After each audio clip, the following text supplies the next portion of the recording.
Total Preparation Jankipuram Lucknow welcomes you all to its online program. Friends, in this video we would be discussing the current affairs topics for the week 9th of May till 15th of May. Let's quickly begin with our first question. The Sohrai Khovar painting of which state has been given the geographical indicator tag?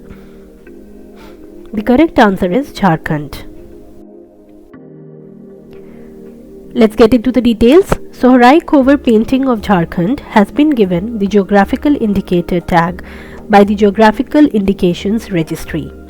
This painting is a traditional and ritualistic mural art made by the local tribal women of Jharkhand.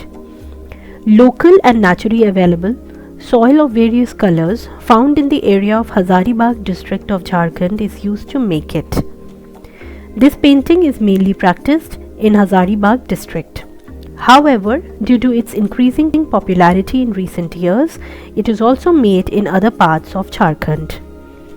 Traditionally, it was painted on the walls of mud houses, but now it is painted on other surfaces as well. Lines, dots, pictures of animals and plants are found prominently in these paintings. It represents religious iconography.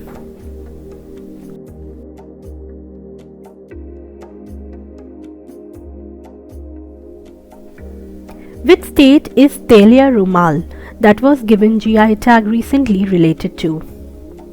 The correct answer is Telangana. Telia Rumal of the state of Telangana has been given the geographical indicator tag recently. Telia Rumal can only be made using traditional handloom process and not by any other mechanical means, otherwise the quality of handkerchiefs deteriorates drastically. During the reign of the Nizam of Hyderabad, about 20 families were engaged in handloom weaving in Puttapaka, a small backward village in the Telangana region of Andhra Pradesh, who were protected by wealthy Muslim families and Nizam rulers. Telia Rumal are made in cotton fabric by intricate handmade process in which different types of designs and motifs are displayed in three special colors, that is red, black and white. They are also offered at Ajmer Sharif Dargah, situated in Rajasthan.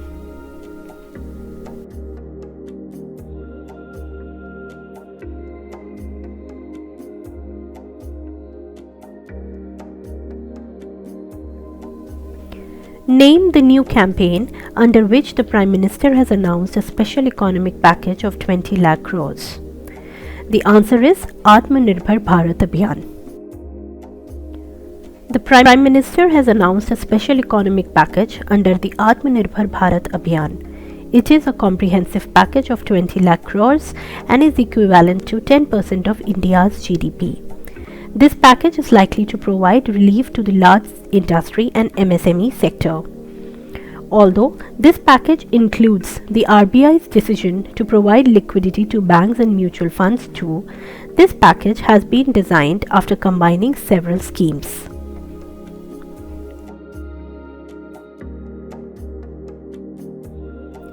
The 5 pillars of Atmanirbhar Bharat are economy, this will bring quantum jump; infrastructure, this will become the identity of modern India; technology-based system; population, this will be treated as our strength; and demand, there is a need to complete the cycle of demand and supply chain of our economy. As per the resolution under Atmanirbhar Bharat Abhiyan, the emphasis is particularly on purchasing local goods, being vocal for local. Land, labor, liquidity and laws have also been emphasized in this package as a resolution of Atmanirbhar Bharat. Let's move on to our next question. Which state government has announced the launch of COVID Chatai? The correct answer is Kerala. According to the Kerala government, Kerala State Coal Corporation would soon launch COVID Chatai to prevent disease carriers like virus and bacteria, etc. from entering the homes, offices, shops and other institutions. The National Coir Research and Management Institute is helping the Kerala State Coir Corporation in developing this mat. Kerala State Coir Corporation has introduced 3 models of this mat, which would be finalized by Sri Chitra Tirunal Institute of Medical Sciences and Technology. In order to prepare this type of mat, a fiber tray, BC20 mat, will be placed in a holding tray made of rubber or plastic, and the disinfectant will be applied to the mat until it is saturated. If someone steps on the mat bare feet or wearing shoes, the disinfectant will clean it.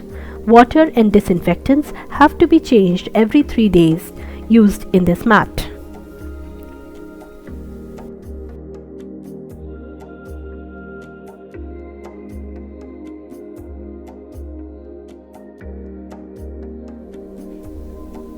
The Finance Minister recently announced a collateral-free loan facility for MSME sector under the Atmanirbhar Bharat Abhiyan. Under this scheme, how much loan will be provided to MSME industries without guarantee? The correct answer is up to rupees 3 lakh crores.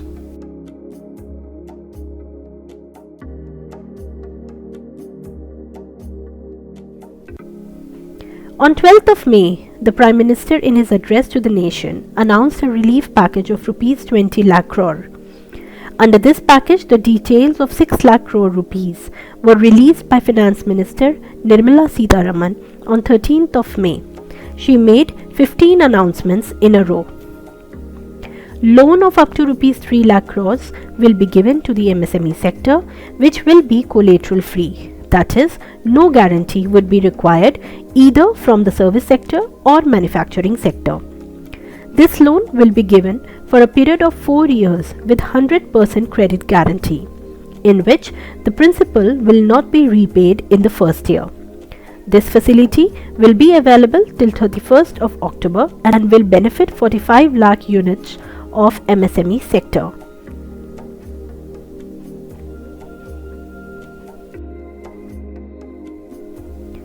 Let's know about Fund of Fund. This is for those MSMEs that have the scope to overcome the crisis but are troubled by the lockdown. There would be a fund of 10,000 crores and an equity of 50,000 crores for these MSMEs. Now there has been a change in the definition of MSME. Let's understand from different perspectives. The first one is micro industry. The definition of small industries has now become similar for both manufacturing and service sectors. Micro or very small industries will be those where investment is up to rupees 1 crore and turnover of up to rupees 5 crores. The investment limit has also been increased. Earlier, the investment of up to 25 lakh was included in the micro unit, while now it has been increased up to rupees 1 crore. The service sector will now remain in the micro unit category with an investment of rupees 1 crore instead of 10 lakhs. Micro industry turnover size has been increased to rupees 5 crores. Small industry. The industries having an investment of up to 10 crores and turnover of up to 50 crores will be called small industries. Medium industry. Industries with investment of up to 20 crores and turnover of up to 100 crores will now be called medium industries. Therefore, now the number of industries to be included under MSME will be more. According to an estimate, 12.2 crore people lost their jobs in the country in April due to nationwide lockdown. Consumer demand almost ended. Therefore, through this package, the government aims to bring the 5th largest economy in the world back on track and make it self-reliant.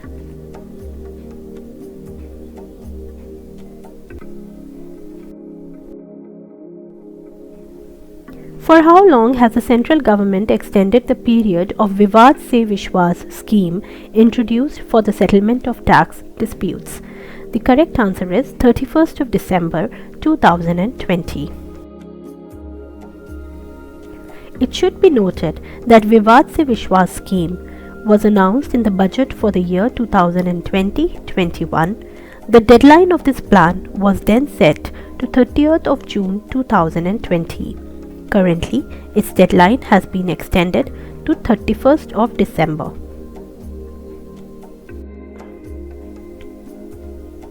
What deadline the central government has set to implement One Nation, One Ration Card scheme in the country?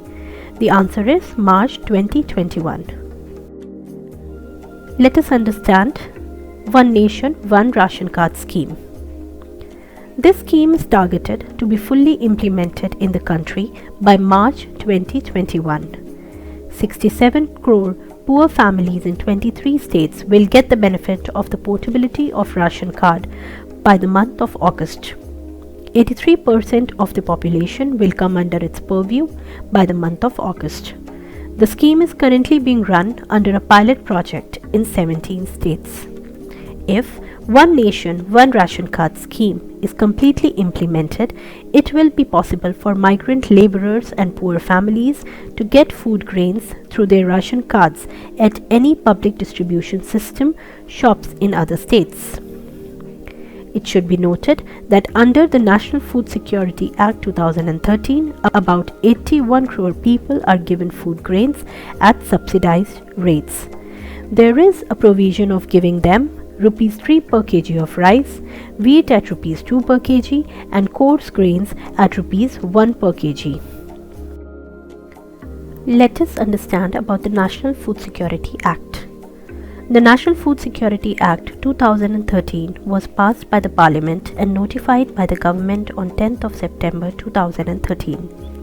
It aims to provide people with adequate quantities of good quality food at affordable prices so that they lead quality life.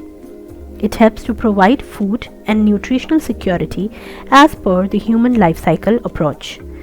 The Act provides the coverage of 75% of the rural population and 50% of the urban population for obtaining subsidized food grains under the targeted public distribution system, thus covering about two-thirds of the population. The Antyodaya Anna Yojana families, which include the poorest of the persons, will continue to receive 35 kg of food grains per family every month. This Act also gives special attention to nutritional support for women and children. Pregnant women and lactating mothers are also entitled to receive maternity benefit of at least 6,000 rupees in addition to food during pregnancy and 6 months after the birth of the child.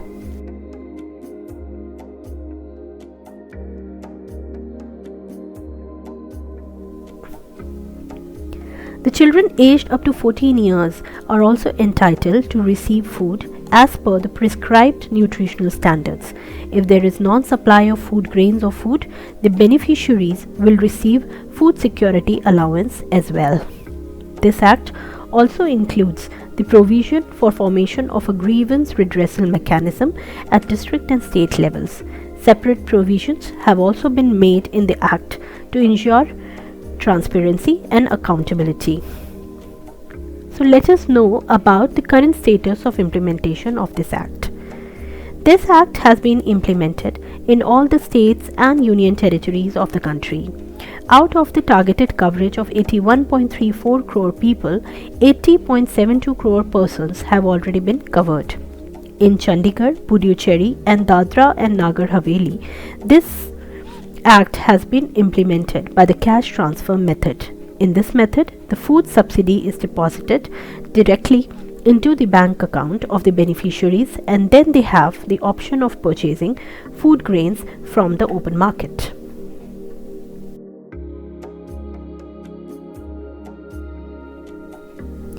Under the Atmanirbhar Bharat Abhiyan package, how much amount has been announced by the central government under Emergency Working Capital Fund for the crops? The answer is Rs 30,000 crores. Mrs. Nirmala Sitharaman, the Finance Minister, announced the release of additional working capital fund of 30,000 crore for the crops to the farmers. It will be released through National Bank of Agriculture and Rural Development (NABARD) with the help of cooperative and rural banks. This fund will be of the marginal farmers. It is important to note that farmers who have less than 1 hectare of cultivable land are called marginal farmers. These subsidies will be in addition to the annual average of 90,000 crores given to the farmers.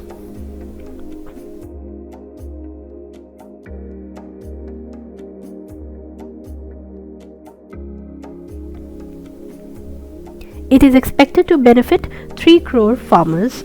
It is important to note that the scope of Kisan Credit Card has also been increased under the Atmanirbhar Bharat Abhiyan package.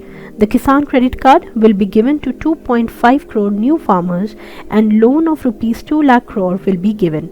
It will also include cattle rearers and fish farmers. According to the World Bank collection of development indicators, the employment in agricultural sector in India was 43.21% of the total employment sector in 2019.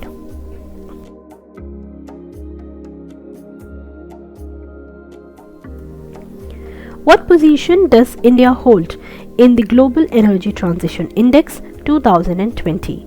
The correct answer is 74th.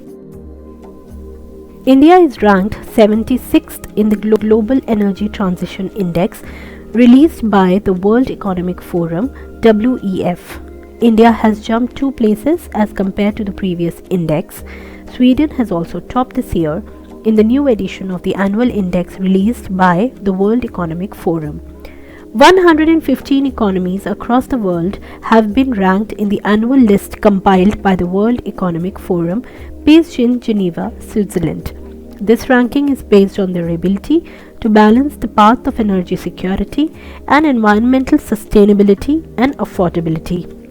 The report mentions that India is among the countries with high pollution levels and has relatively high carbon dioxide intensity in its energy system.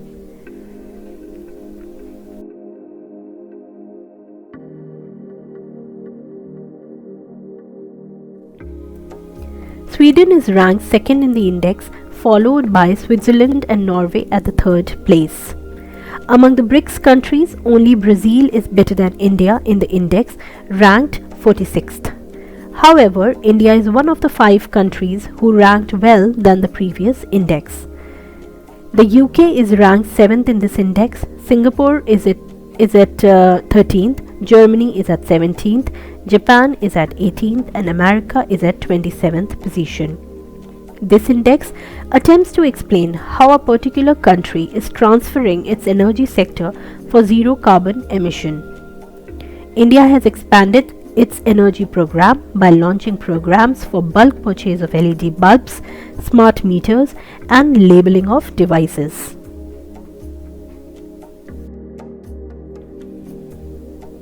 The India International Exchange Limited, India INX, is a subsidiary of which Indian stock exchange?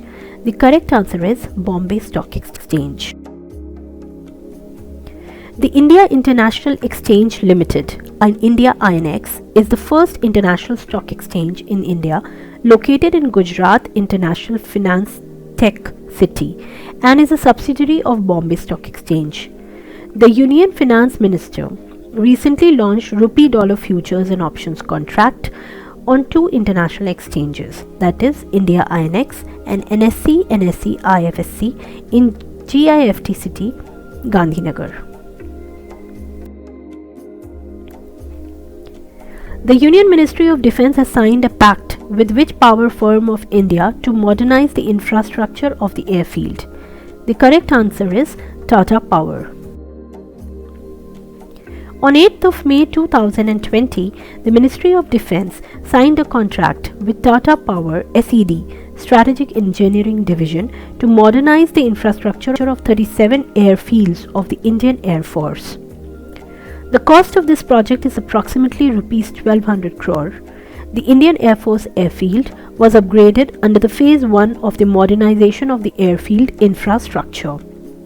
A contract has been signed under Phase 2 of this program, under which navigational aids and infrastructure will be upgraded.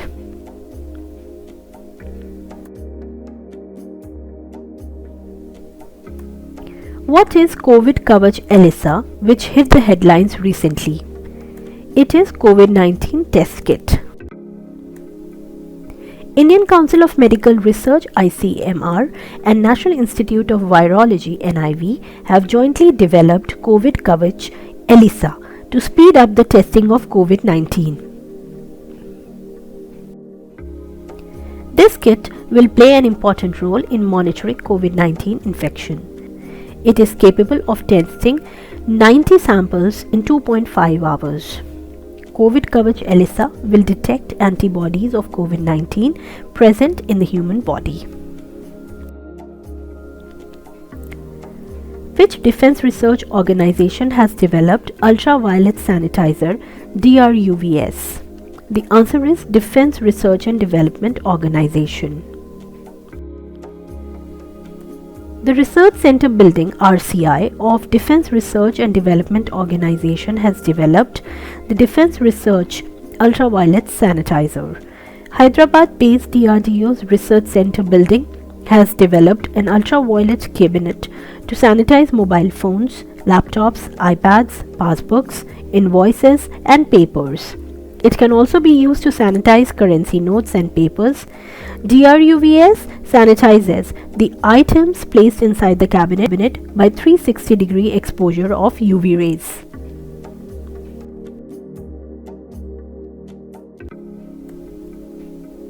According to the new guidelines issued with regards to the Arogya Setu app, what is the maximum number of days for which the data can be stored? The answer is 180 days. The Government of India has recently released a set of guidelines for data processing of Arogya Setu app users. As per the new set of rules, the data retention over 180 days is prohibited. In addition, a provision has been made for the users under which they can request to delete related information entered in the Arogya Setu app. Such request will be addressed within 30 days. The new provisions allow only the collection of demographic, contact, self-assessment, location data of coronavirus infected individuals or people who come into contact with an infected person.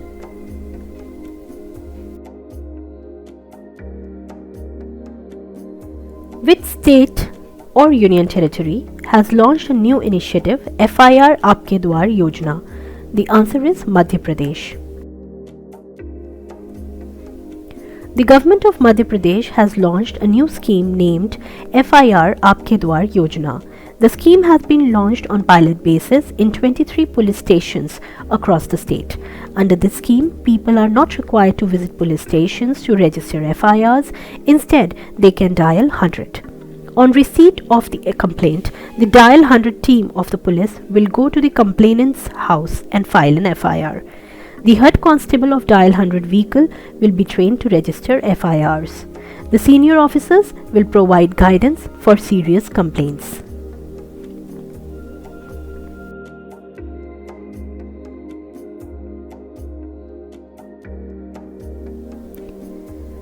What is the name of the helpline launched by the Union Ministry of Human Resource for the students of the Central University of Odisha? The correct answer is Bharosa. Mr. Ramesh Pokhriyal Nishank, the Union Minister of Human Resource Development, recently launched the Odisha Central University helpline in New Delhi through a virtual platform. The helpline number 080-4680-1010 aims to address the troubles of the student community during difficult times of the COVID-19 pandemic. The objective of this helpline is to provide cognitive emotional rehabilitation services to the students of all the universities of Odisha. Dr. Arun Kumar Sahu, Minister of State for Odisha, Department of Higher Education, was also present on this occasion. The program was well coordinated by Professor I. Rama Brahman, Vice Chancellor, Odisha Central University.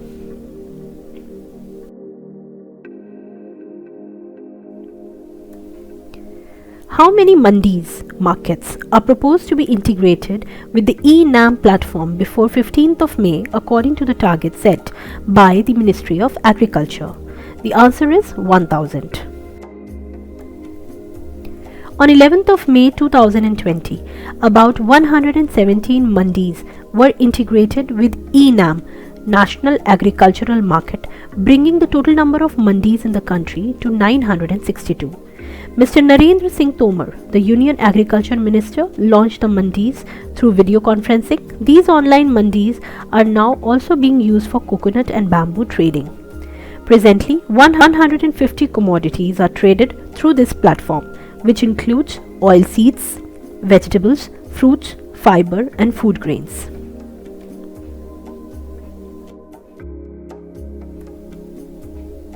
What is the cause of the death of 68% of children under the age of 5 in India as per India's state level disease burden initiative?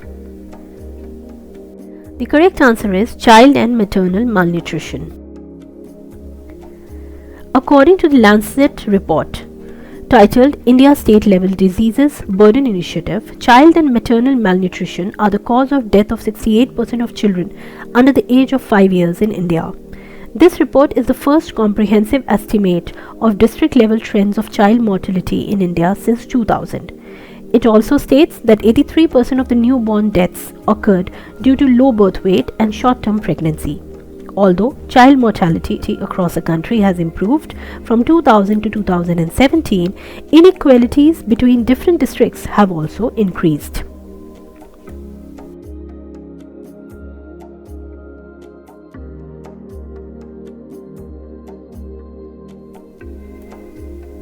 Which organization along with the TVS Group and Sundaram Medical Foundation together have developed a respirator called the Sundaram Ventago? The correct answer is IIT Chennai. The TVS Group and Sundaram Medical Foundation together with the IIT Chennai have developed an automated respiratory assist device called the Sundaram Ventago. This device has been developed in collaboration with institutions like Chennai Medical College and Kaveri Hospital with guidance from institutions like MIT Boston.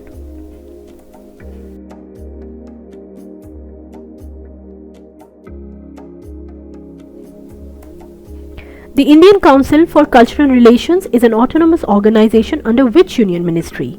The answer is Ministry of External Affairs, Government of India. Indian Council of Cultural Relations is an autonomous organization of the Union Ministry of External Affairs, Government of India. Its main objective is to build cultural relations with other countries. ICCR recently released a song called United We Fight, performed by well-known musicians like Usha Uthup and Joey Alvarez. The song is written and composed by Joey Alvarez and was sung by many famous singers across the country.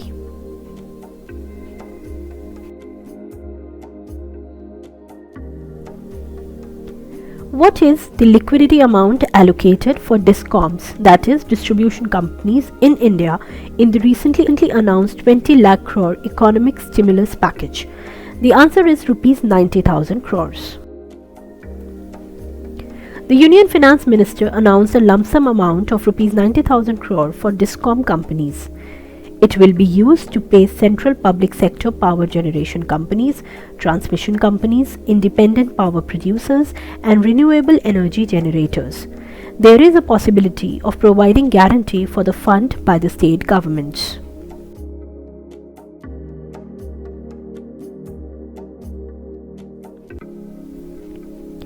According to the Economic National Package announced by the Prime Minister, the tax deduction at source (TDS) and tax collection at source (TCS) rates have been reduced by what percentage?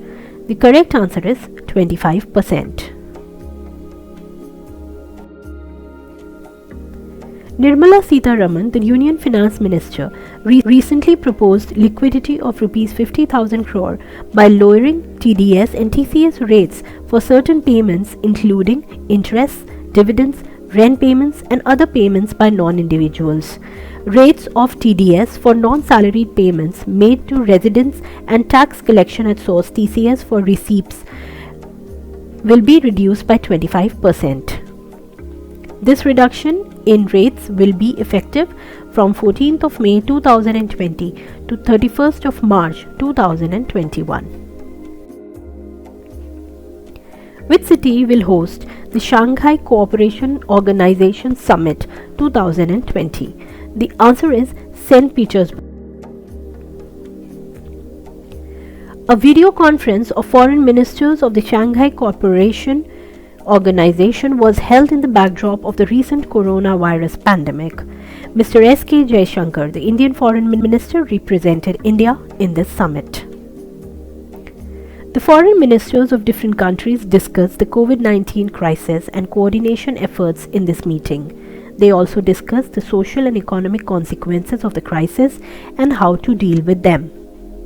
Apart from COVID-19, the current situation in Afghanistan, the upcoming 75th anniversary of World War II, and the 75th anniversary of the United Nations were also discussed. The preparation for the SCO summit in St. Petersburg, Russia was also discussed. SCO currently has 8 member countries comprising India, Kazakhstan, Kyrgyzstan, China, Pakistan, Russia, Tajikistan and Uzbekistan. Meeting of the SCO heads of State Council will be held in St. Petersburg, Russia from 21st to 23rd of July 2020.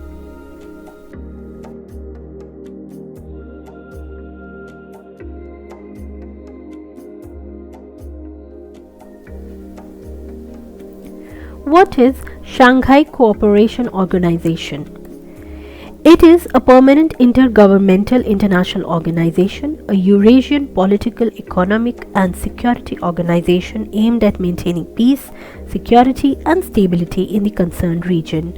It was founded on 15th of June 2001 in Shanghai. The Charter of SCO was signed in the year 2002 and came into force in the year 2003. This charter is a constitutional document which outlines the structure and major activities of the organization along with its goals and principles, etc. Russian and Chinese are the official languages of the SCO. Before establishment of SCO in 2001, Kazakhstan, China, Kyrgyzstan, Russia and Tajikistan were the members of an organization called Shanghai 5, which was renamed SCO after Uzbekistan entered the organization in 2001. India and Pakistan became its member countries in the year 2017.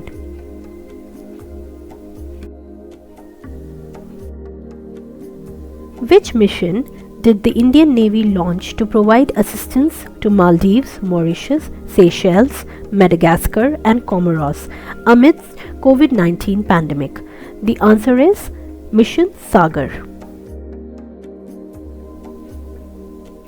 On 10th of May, the Indian Navy launched Mission Sagar to provide assistance to Maldives, Mauritius, Seychelles, Madagascar and Comoros countries. In this mission, the Indian Navy ship Kesari has been sent to those Indian Ocean countries with food items, medicines related to COVID-19 and special Ayurvedic medicines along with medical support teams. This campaign was launched in coordination with the Ministry of Defence, Ministry of External Affairs and other agencies of the Government of India.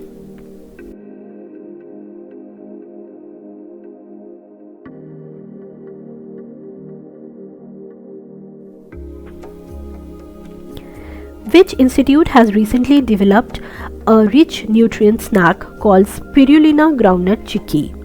The answer is Central Food Technological Research Institute, Mysore. The Central Food Technological Research Institute, CFTRI, situated at Mysore, has recently developed Spirulina groundnut chicky that provides micronutrients to the people at the time of this global pandemic. It is really helpful in increasing their immunity.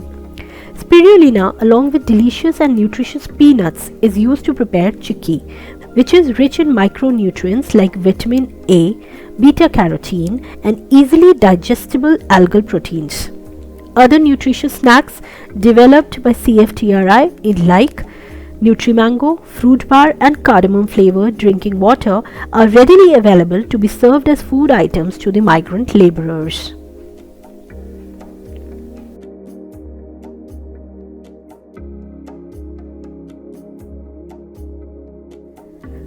Let's know a bit about spirulina. Spirulina is an organism that grows in both fresh and salted water. It is a type of cyanobacteria from a family of single-celled microbes, often referred to as blue-green algae. It is used as a dietary supplement or food. It is also used as a food supplement in aquaculture, aquarium and poultry industry. Cyanobacteria, just like normal plants, are capable of producing energy themselves through the process of photosynthesis in the availability of sunlight. So friends, with this we come to the end of this video. Thank you so much for being with us. We have tried to include few more important questions this time, which would be really helpful for you from the point of view of upcoming competitive exams. Please do not forget to like, subscribe and share our video. In order to keep getting the updates on other current affairs related topics, please press the bell icon. Thank you.